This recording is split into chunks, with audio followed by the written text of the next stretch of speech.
Bonjour à tous, c'est un plaisir de vous retrouver pour le débat de Nana FM. Au micro, je suis Émile Sanvi. Aujourd'hui, nous abordons un sujet d'une importance cruciale pour notre pays. La déclaration de politique générale du gouvernement de transition qui a reçu l'approbation des députés, alors que cette confiance est accordée au nouvel exécutif, au sein de l'opinion, l'on se demande quel est l'intérêt pour les Togolais, quelles sont donc les attentes, les espoirs et les défis qui y sont associés. Pendant 45 minutes, nous ferons le tour de la question avec le nouveau ministre de l'Enseignement technique, de la formation professionnelle et de l'apprentissage, Isaac Siakpé. Bonjour. Bonjour, cher monsieur Sanvi. Merci d'avoir accepté notre invitation. Je vous en prie, c'est un exercice et une responsabilité qui incombe quand on est en responsabilité, celle de la pédagogie, d'expliquer le sens des orientations qui ont été données par le président de la République sous l'impulsion du chef de gouvernement. Et j'espère me prêter avec application à cet exercice en apportant davantage d'éclairage à nos concitoyens sur les attentes, en répondant que le gouvernement travaille à répondre aux attentes, aux aspirations en matière d'emploi, d'électricité, de santé, et en matière de mise sur le plan politique, mettre en place les nouvelles institutions. Alors, merci d'être là, encore une fois. Et je rappelle que vous êtes aussi conseiller du président de l'Union des forces de changement, UFC. Vous aussi, nos chers auditeurs et auditrices, n'hésitez pas à nous appeler dès que l'antenne vous sera ouverte via le 91 09 71 71 ou le 96 61 58 58. Et restez avec nous pour suivre notre invité sur l'action du gouvernement qui engage l'avenir de notre pays. Et c'est parti.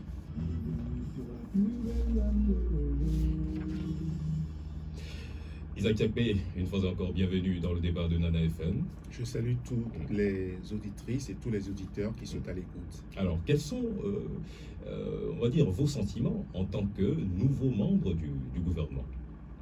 Sentiments qui m'ont toujours animé en étant engagé en politique, c'est de la responsabilité, d'œuvrer de concert avec les autres ministres sous l'impulsion du chef de gouvernement pour mettre en œuvre une vision, cette vision qui est inscrite dans le plan de développement et la feuille de route du chef de l'État. Sentiment de responsabilité accru parce qu'il y a une confiance qui m'a été accordée de participer à ce gouvernement, surtout que en tant que militant d'un parti, notre démarche est toujours une démarche constructive, celle de faire en sorte que quand des propositions sont faites par d'autres formations politiques, nous apportons notre contribution. Voilà ce sentiment de responsabilité et d'honneur qui m'a été fait d'apporter ma contribution à l'œuvre collective.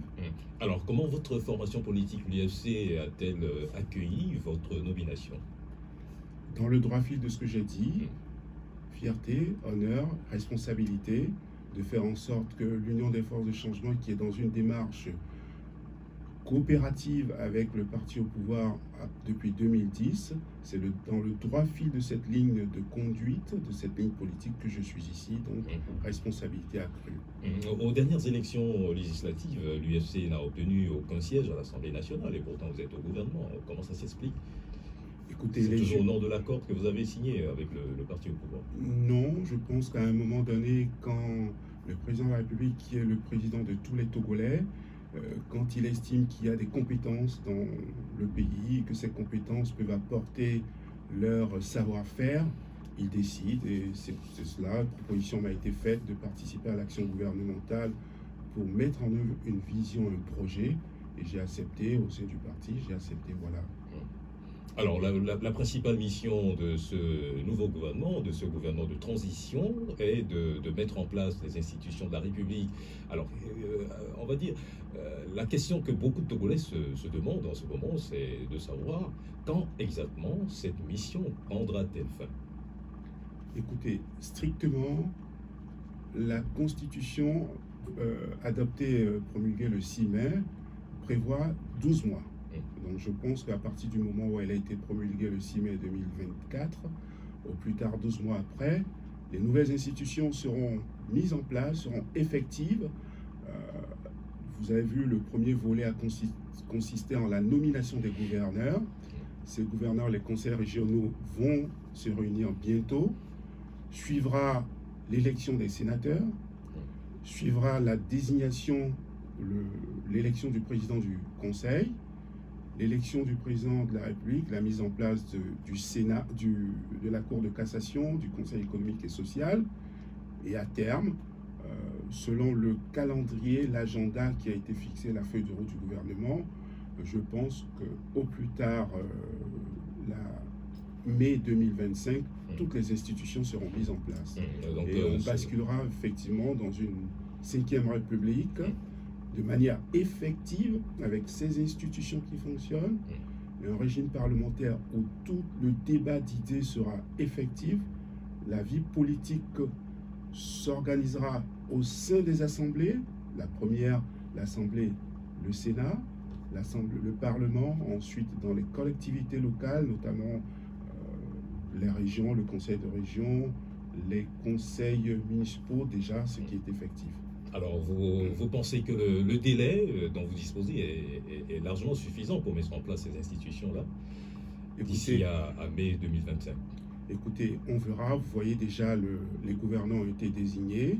Le gouvernement est conscient qu'il faut, le président de la République est conscient qu'il y a un agenda, une feuille de route, un agenda précis pour y arriver.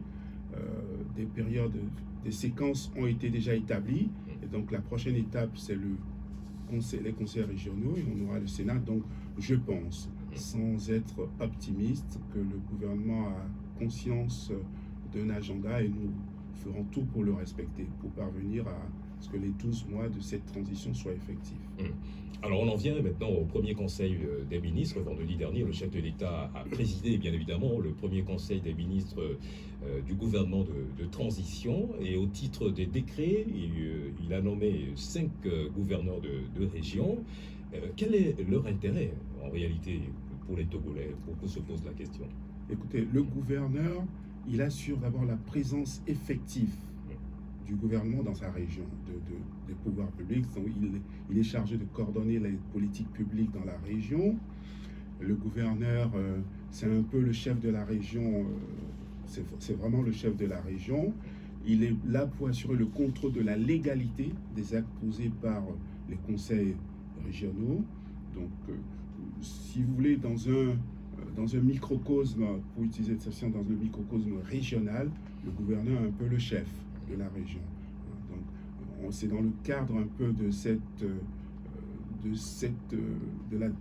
la décentralisation, mais c'est beaucoup plus, le gouverneur, lui, il a le rôle, effectivement, d'assurer, de coordonner l'action publique, de s'assurer que les politiques mises en place sont conformes à la mission assignée par le gouvernement.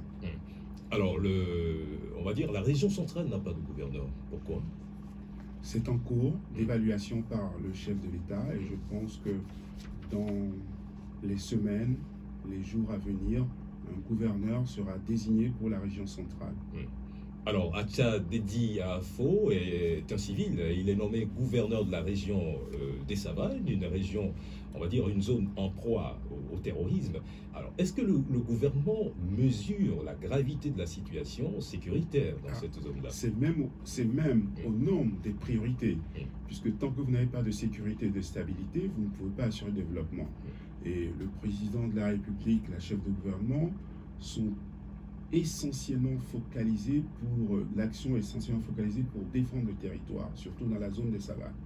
Et donc, c'est pour ça qu'une partie importante du budget a été consacrée en 2023, si ma mémoire est bonne, notamment 230 milliards pour le programme PUR, celui de la résilience et d'intervention auprès des communautés et de la sécurité. Et vous avez aussi toute une démarche pour améliorer le matériel des forces de défense et de sécurité. Et je pense que la sécurité, le volet sécuritaire, le volet défense du territoire et maintien de l'intégrité territoriale est au nombre des 2 priorités, des quelques priorités, pas 2, mais des quelques priorités du président de la République. Et constamment, il fait des visites sur le terrain dans la zone pour voir comment le moral des troupes, la manière dont les forces de défense et de sécurité sont équipées pour protéger, parce que si nous n'avons pas la sécurité, si nos frontières ne sont pas sécurisées, nous ne pouvons pas assurer le développement, répondre aux attentes de nos concitoyens. Attentes de concitoyens qui sont aussi très grandes en matière d'eau, d'électricité, en matière d'emploi des jeunes. Donc, le volet sécuritaire est au nombre des priorités du gouvernement. Et pour certains se posent la question de savoir pourquoi pas un général à la tête de cette région, dans le nord. Monsieur Acha Dedi Defo est un homme très expérimenté. Vous avez un gouverneur de région militaire aussi, de la région militaire, qui est aussi expérimenté. Donc je pense que c'est un choix judicieux qui a été fait pour cette région, parce que c'est un homme d'expérience, un homme qui connaît très bien la région. En alliant à la fois des compétences civiles et militaires, on pourra endiguer ce fléau du terrorisme qui fait beaucoup de mal dans toute la sous-région. Alors, la déclaration de politique générale indique que les capacités opérationnelles des forces de l'ordre et de sécurité ont été renforcées, mais les attaques terroristes font toujours d'importants dégâts dans les rangs de nos soldats. Pourquoi? Comment ça s'explique? Écoutez, il faut d'abord saluer la mémoire de toutes les personnes qui sont mortes en défendant le territoire national, et je sais que le chef de l'État est attaché à accompagner ses familles et pleurer endeuillés. Voici des gens qui ont consacré leur mission à nous protéger. Et donc nous les saluons, nous encourageons toutes les personnes aujourd'hui qui sont au front pour nous protéger. Et je pense que c'est une question très transversale. Nous sommes confrontés à une guerre asymétrique où l'ennemi peut surgir à n'importe quel moment, malgré toutes les mesures de protection, de défense modernes. Il s'agit donc, mais on n'est pas à l'abri d'attaque. N'empêche, quand vous comparez avec ce qui se passe dans d'autres pays, je pense que le Togo est quand même à l'abri. Nous réussissons quand même bien à protéger notre espace, puisqu'il n'y a aucune implantation de ces terroristes sur le territoire national. Vous avez des tentatives d'incursion, mais qui sont parfois vite repoussées, ils sortent du territoire. Mais vous n'avez pas d'implantation, vous n'avez pas de zone où ils sont véritablement implantés. Et c'est déjà une indication de la vaillance de nos forces de sécurité. C'est aussi une indication de notre capacité à agir et à réagir. Alors, ce qu'a dit le président de la République la fois dernière, il ne s'agit plus simplement d'être dans une démarche de défense. On est en matière, comme nous sommes en matière sécurité de stratégie, beaucoup de choses sont en train de penser, de faire en sorte que nous puissions répondre de manière, pas simplement que la réaction soit proportionnelle d'égale intensité, voire supérieure à la réaction. Parce que quand vous avez un adversaire qui vous enquiquine souvent, passez-moi l'expression, excusez-moi cette expression, il faut agir en sorte que cet adversaire apprécie votre qualité à réagir et qu'il ne vienne plus vous provoquer. Donc toute la stratégie, la réflexion est en cours actuellement pour garantir une totale stabilité, une inviolabilité de notre territoire. Oui, justement, la sécurité, la stabilité et la paix sont en bonne place dans la politique générale du nouveau gouvernement. De quoi il est question en réalité? Écoutez, c'est améliorer les capacités d'action des forces de défense et de sécurité. C'est d'agir auprès des populations qui sont confrontées à ces attaques, à ces instabilités, à travers le projet PURS. C'est de faire en sorte qu'on procure de l'emploi aux jeunes et pour les empêcher d'être les communautés qui sont un peu perturbées par ça. Donc il y a une attention toute particulière qui est portée à ces communautés qui sont confrontées à ces difficultés liées à une guerre asymétrique. Alors, dans la même déclaration de politique générale, on parle de la satisfaction des besoins sociaux de base, tels que la qualité des soins de santé, l'éducation, l'eau potable ou encore l'électricité. D'abord, sur le plan de la santé, à quand l'effectivité de l'assurance maladie universelle pour tous les Togolais? C'est en cours, et si ma mémoire est bonne, beaucoup des cartes ont commencé par être délivrées à nos concitoyens.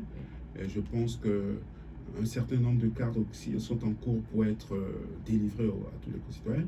Depuis le 1er janvier 2024, elle est effective, non seulement chez les agents du secteur public, mais là il s'agit de faire en sorte que les agents du secteur privé aussi rentrent complètement dans cette dynamique.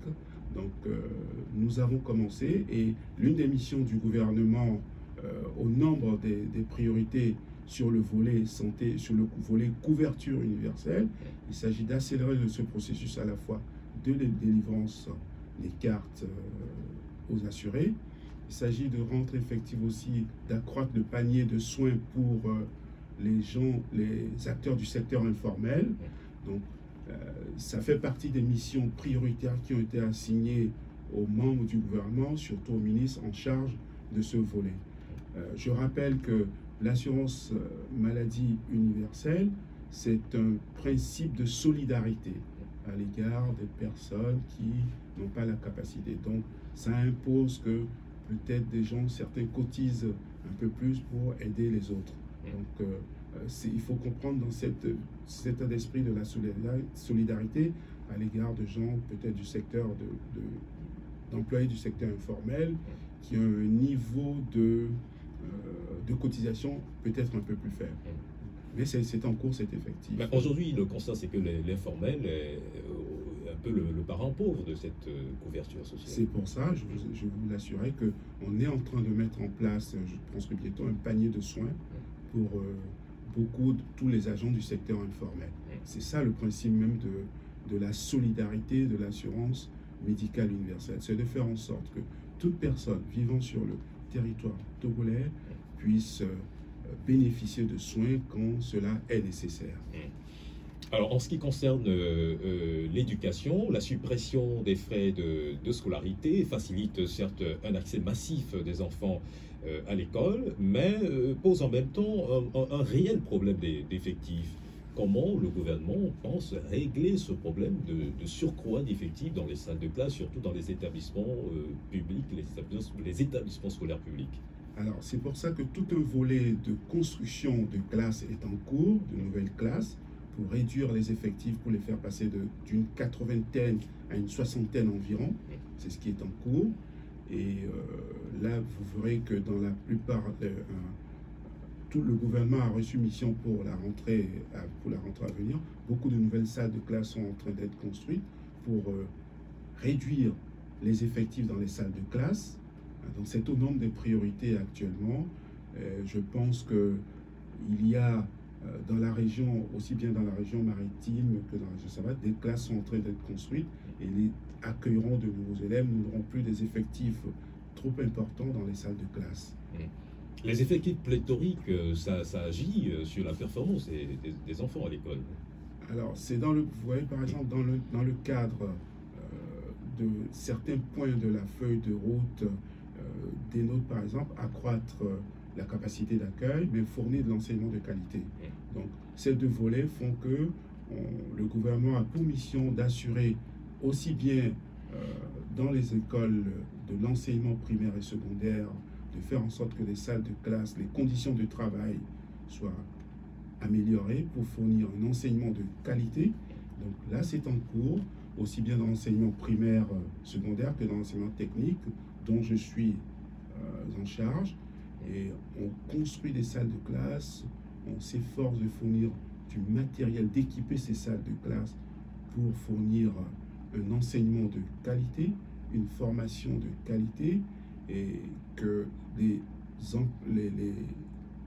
apprentis qui seront, ou les personnes qui seront formées et qui iront sur le marché de l'emploi soient compétents, et disposent de compétences adéquates en adéquation avec l'offre, le marché de l'emploi. Alors, parlez-nous justement de votre portefeuille en tant que ministre de l'enseignement technique.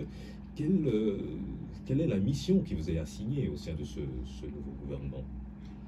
Écoutez, la mission qui m'est assignée, c'est celle de l'enseignement technique, de la formation professionnelle. Vous savez que plus de 50% de nos jeunes aujourd'hui, la population, il y a plus de 50% de la population à moins de 25 ans. Tout le monde ne peut pas faire l'enseignement, aller dans l'enseignement général. Donc il s'agit de de faire en sorte que, au terme de la formation professionnelle, que des gens qui soient bien formés, outillés pour l'emploi. Donc nous avons mis en place beaucoup de centres de formation professionnelle, des centres d'apprentissage. Le volet alternance est en cours, c'est-à-dire un moment où les élèves sont en entreprise et sont à l'école pour apprendre. Donc, puisque la mission est de faire en sorte que l'emploi des jeunes est au cœur de la politique du président de la République, donc nous faisons en sorte que accentuer la formation professionnelle, donc ne plus laisser des jeunes qui sont uniquement dans l'enseignement général, donc fournir des gens compétents, bien formés pour nos entreprises, pour les usines, voilà. Alors, Monsieur le Ministre, nous allons marquer une courte pause et juste après, l'antenne sera à vous, chers auditeurs et auditrices, pour vous exprimer, poser des questions à notre invité via le 91 09 71 71 ou le 96 61 58 58. À tout de suite.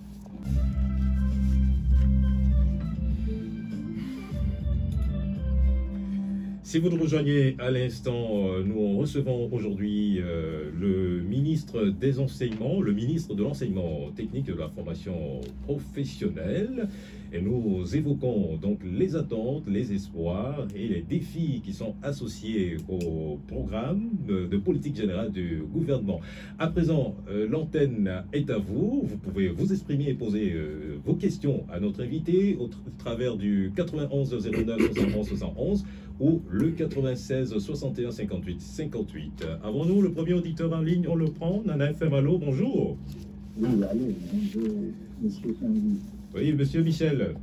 Oui. Bienvenue dans le débat. Oui, bonjour, monsieur le ministre. Bonjour, monsieur Michel. Ma première question, monsieur le ministre, c'est de lui demander, étant de l'UFC et venant au gouvernement de l'Union, est-ce qu'il fera la volonté de l'Union ou bien il fera la volonté de l'UFC? Et donc, faut-il ne pas dire que l'UFC égale à l'Union maintenant? Maintenant, je poursuis.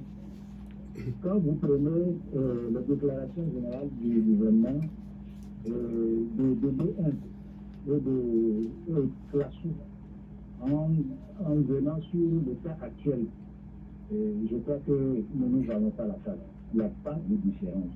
C'est toujours la même chose. Et donc, je crois que nous finissons avec tout le temps avec ça. Il faut quitter les idées et aller vers les faits, les actes. Et ce que moi je demanderai à M. le ministre, ceux que vos professeurs n'avaient pas les moyens, ça c'est vrai. On ne peut pas faire la formation professionnelle sans moyens. Il faut forcément des équipements. Ce monsieur fait vraiment donner, fait battu, il fait débrouiller.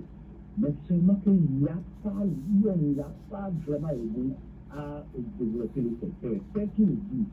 Comment il compte pourtant se prendre pour arracher ne serait que équiper les CPT, équiper les QCT, parce que c'est là. Même les CFMI dont on parle ne disposent pas de certains matériels adéquats pour la formation de nos apprenants. Par contre, on ne peut pas déclarer des choses dans l'idée, mais c'est bien la réalité. Pour finir, il a apprécié plutôt le gouverneur de Savane. Moi, je m'étonne. Là où il y a la guerre, ce n'est pas un civil qui doit régler le problème. Nous ne voyons pas la face. On ne peut pas laisser les militaires à l'intérieur du pays et à une civile sur le front. Il a dit que le président se même qui va là-bas pour remonter le moral. Non aussi. Ce n'est pas une question de morale. Il faut équiper le tout.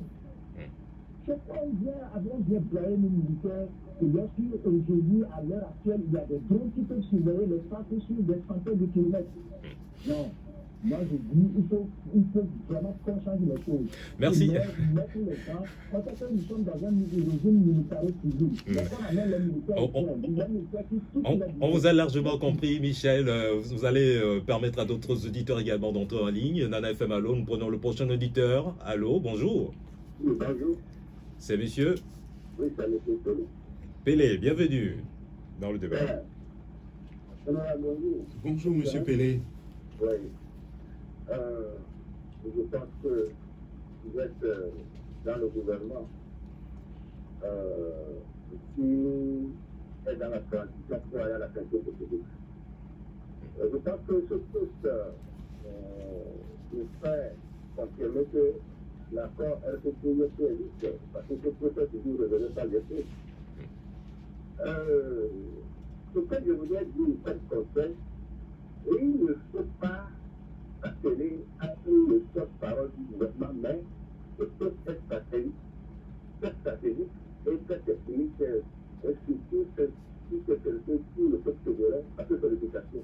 Donc il faut s'appeler à ce qui préoccupe la population. Il ne faut pas être le porte-parole du gouvernement.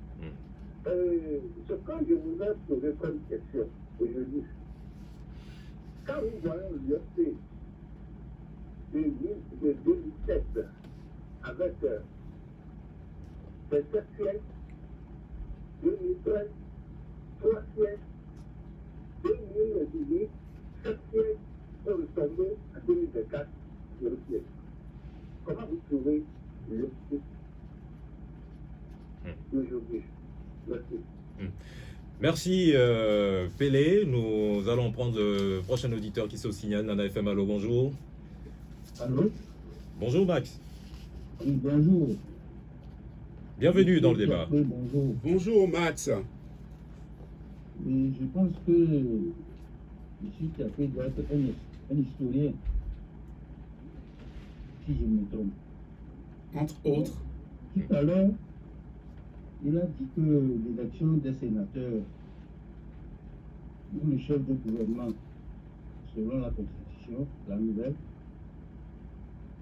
va désigner le tiers des membres, il va se faire. Alors que ce sont les deux chambres, les sénateurs et les députés, qui doivent choisir le chef du Conseil des ministres. Je me demande comment cela va-t-il se faire quand le chef du Conseil des ministres n'est pas encore désigné et il va désigner le tiers des sénateurs. Deuxièmement, donc, excusez-moi. Max, est-ce que vous nous avez bien suivi? Allô? Oui, oui. Max, est-ce que vous avez bien suivi? Monsieur Tiapé ne l'a pas dit, hein, tel que vous nous le renvoyez. S'il plaît. Oui, Je allô? ne dis pas que c'est M. Tiapé qui l'a dit. D'accord. D'accord. C'est écrit dans la nouvelle constitution. D'accord, oui, oui. Donc c'est une équation que je me demande comment elle sera résolue, parce qu'elle ressemble beaucoup à celle de l'œuf et de la poule qui est résolue jusqu'à ce jour, de savoir qui est venu en premier. Donc, deuxième question, Oui, sur ce premier volet de la question, Max, excusez-moi, sur ce premier volet de la question. Allô? Oui, allô? Oui. Est-ce que vous pouvez reformuler la question pour qu'elle soit beaucoup plus facile à comprendre pour nous? Bon, et pour résumer et reformuler la question, oui. Comment est-ce que le chef de gouvernement, qui n'est pas encore, qui sera élu par les sénateurs et les députés, comment est-ce qu'il pourra désigner 13 sénateurs? C'est un peu compliqué. C'est des dispositions. Je ne sais pas. si vous me comprenez. D'accord. Je peux continuer? Oui, on va continuer. Monsieur Tiakwe va tenter de répondre à cette question-là. Ok, d'accord. C'est pourquoi je disais que c'est une équation. Maintenant, les gouverneurs sont sous la supervision du ministre de l'Intérieur. Et eux-mêmes supervisent la région où ils sont désignés. Bon, dans ces régions, entre un préfet et un gouverneur, qui décide? Merci, bonne journée. Merci, Max. Entre préfet et gouverneur. Alors, nous prenons le prochain auditeur d'Anna FM. Allô, bonjour. Bonjour à tous et bien tous honneurs. Bonjour, monsieur le ministre. Bonjour, Papa Sibiti. Merci, donc vous me connaissez. Papa Sibiti, bienvenue dans le débat. Bonjour, monsieur le directeur Norbert. Vous savez, Ce matin, c'est Émile.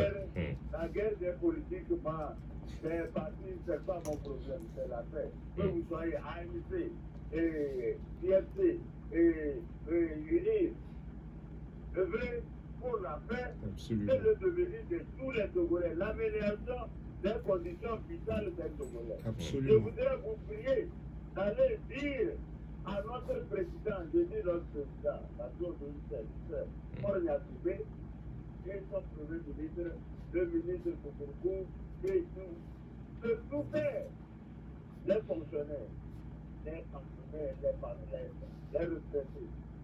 Cherchez quelque chose pour nous, les jeunes, les chômeurs, les commerçants, pour que nous applaudissions à ce qu'il fait, à que les sénateurs, les quoi, c'est pas ça qu'on mange.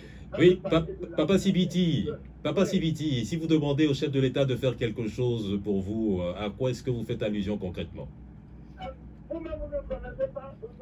Là, vous êtes, si vous devez gagner 1 million, on vous donne 100 millions, vous donne 1 million. Est-ce que vous allez chercher à savoir le président Paul il va faire 1000 ans? Ce n'est pas votre problème. Qui nous donne ce que nous voulons? Nous voulons qu'il améliore nos conditions vitales. Tous les Togolais dont il a la charge. Et que le premier ministre là, n'a pas venu nous faire notre animaux pour que nous soyons à l'aise. Merci beaucoup. Monsieur le ministre, c'est la commission que je vous fais pour notre cher président de la République. Merci beaucoup. Merci, Papa Sibiti. On va prendre un autre auditeur. Oui, Nana FM, allô, bonjour. Bonjour, c'est ici. Madame Essie, bienvenue dans le débat. Voilà. Aujourd'hui.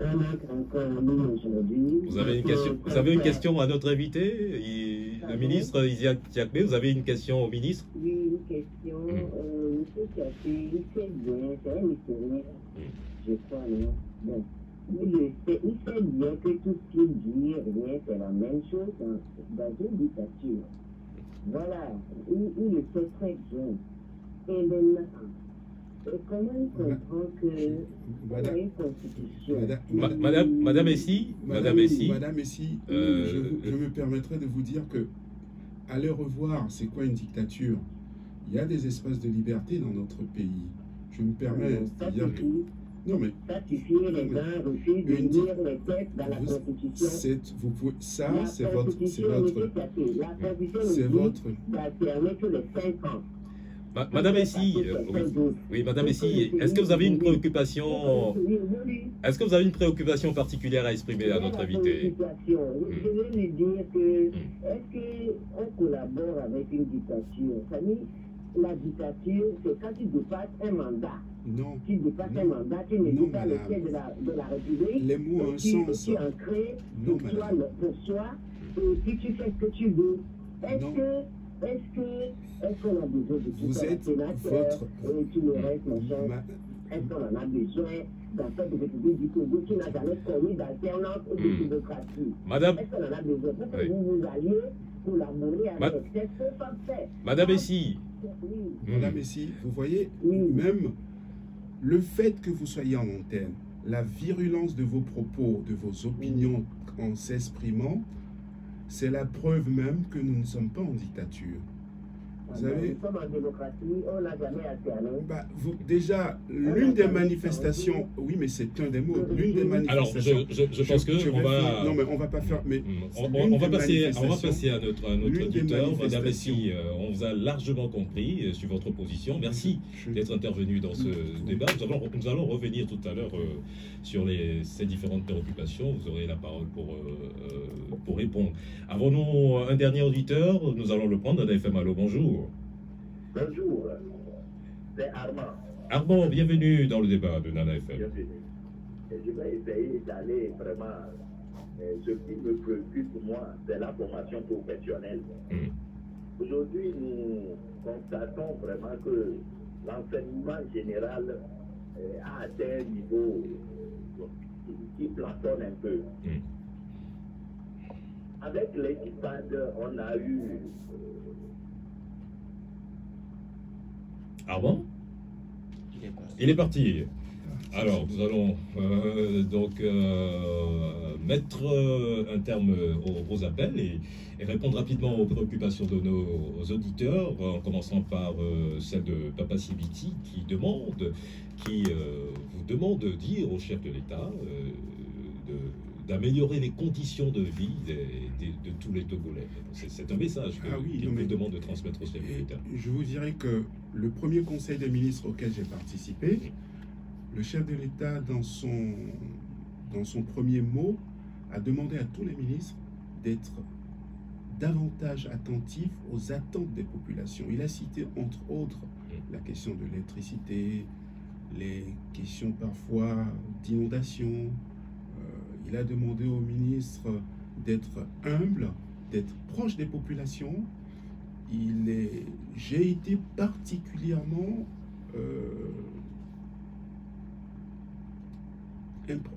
je cherche le mot, ému par le ton les accents de sincérité, les accents de franchise qui se dégageaient, et de ces propos où on voit à l'évidence, s'il pouvait avoir des regards extérieurs à ce conseil, vous verrez que le chef de l'État est particulièrement attentif aux attentes. Et il a même demander à tous ses collaborateurs, les ministres, de ne pas être en position d'être isolé des populations. Et c'est de dire qu'il est attentif. Nous avons des contraintes budgétaires. C'est pour ça d'ailleurs que le volet social, une part importante du budget est consacrée au volet social, à la solidarité. C'est l'une des raisons pour laquelle aussi j'ai accepté de participer à ce gouvernement, parce que la solidarité est au cœur de nos politiques, parce que nous sommes dans une démarche constructive et parce que agir pour le pays, ce n'est pas simplement une question d'idéologie ou d'appartenance à une chapelle politique. J'essaie de répondre déjà à la question de Michel et celle de Pelé. Je ne suis pas au gouvernement, je ne suis pas ministre UFC ou UNIR, mais je suis au gouvernement au service de la République, au service de programmes, au service d'un chef de l'État, d'un homme qui a un projet décliné dans une feuille de route, un projet qui vise à améliorer les conditions de vie, fournir de l'eau et l'électricité en fonction de nos contraintes budgétaires. Nous ne sommes pas un pays qui a du pétrole, du gaz ou du diamant, mais nous sommes un pays avec des hommes de très bonne qualité. Et nous essayons d'améliorer des routes, les infrastructures. Nous essayons, vous voyez par exemple sur le volet de l'assurance maladie, des choses sont en train d'être faites. Donc, il est attentif, il nous a recommandé de ne pas vivre dans des tours d'ivoire et d'aller constamment sur le terrain pour écouter nos populations et de traduire en action et en mesures concrètes la politique du gouvernement. Alors, on va en venir à la question de Max. Il voudrait savoir quel est, entre le préfet et le gouverneur, qui décide, y a-t-il un conflit de compétences? Non, il n'y a pas de conflit de compétences. Le gouverneur, c'est le chef de la région. Le gouverneur est vraiment le chef de la région. Donc, autant le préfet est pour ce que le préfet est celui qui contrôle la légalité des actes des conseils municipaux, le gouverneur est celui qui contrôle la légalité des actes émis par les conseils régionaux. Mais bon, le gouverneur représente directement l'État au niveau de la région. Donc vous avez la région, la préfecture, les conseils municipaux. Donc voilà un peu dans cette hiérarchie un peu administrative. Mais ce sont tous des structures qui travaillent de concert pour améliorer les conditions de vie, les politiques de développement, les politiques d'emploi, les politiques de construction des routes, des écoles. Donc toutes ces institutions sont chargées de mettre en œuvre dans leurs domaines respectifs au niveau de la région, au niveau de la préfecture, au niveau du local, du conseil municipal, les politiques publiques, à la fois les orientations du gouvernement et parfois des orientations décidées par des instances qui ont été élues. Voilà un peu comment ça s'organise au niveau de la région, au niveau de la préfecture et au niveau local.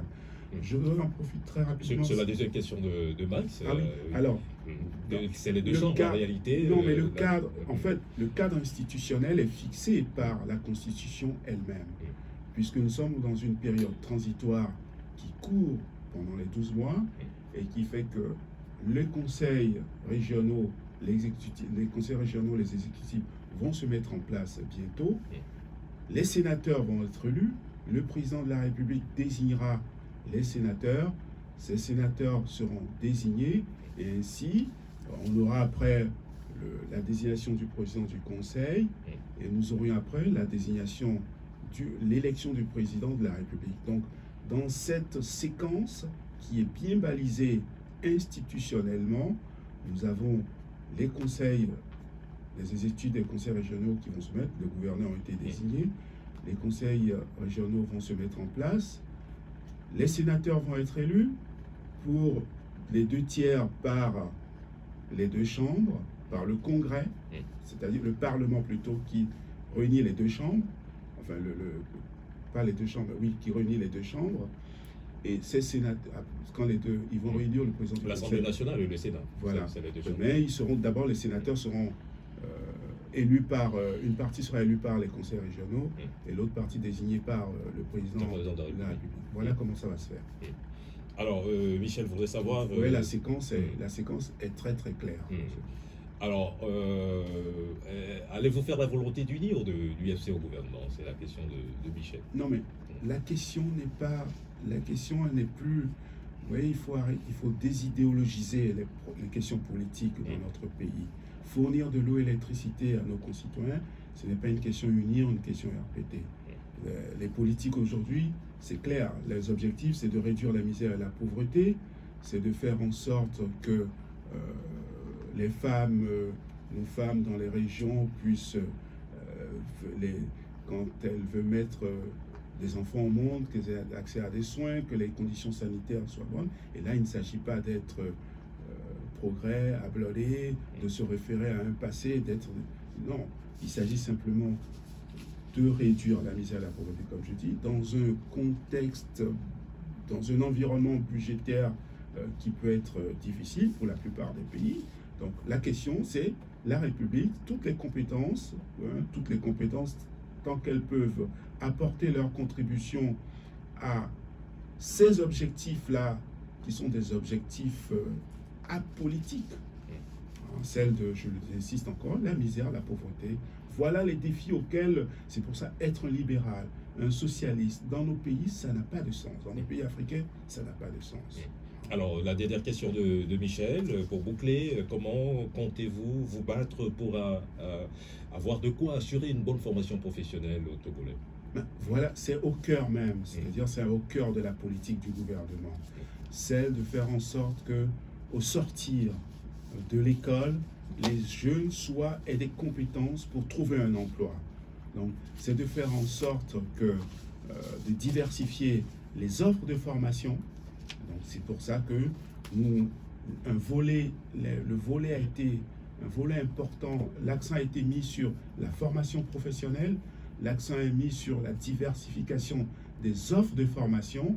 Et donc, nous voulons faire en sorte qu'au sortir de l'école en général, que plus de environ 80% des jeunes trouvent un emploi, et surtout que tous les jeunes qui sortent du secondaire aient un emploi. Donc, ça passe par une diversification de l'offre, avoir des formations qualifiantes, et c'est ça l'objet essentiellement de l'enseignement technique, et ce qui est au cœur de l'action gouvernementale. Merci à vous, Isaac Kiapé. Vous êtes le nouveau ministre de l'enseignement technique, de la formation professionnelle et de l'apprentissage, et vous êtes conseiller du président de l'Union des forces de changement, UFC. Merci d'avoir partagé ces moments avec nous à propos de la déclaration de politique générale du gouvernement de transition.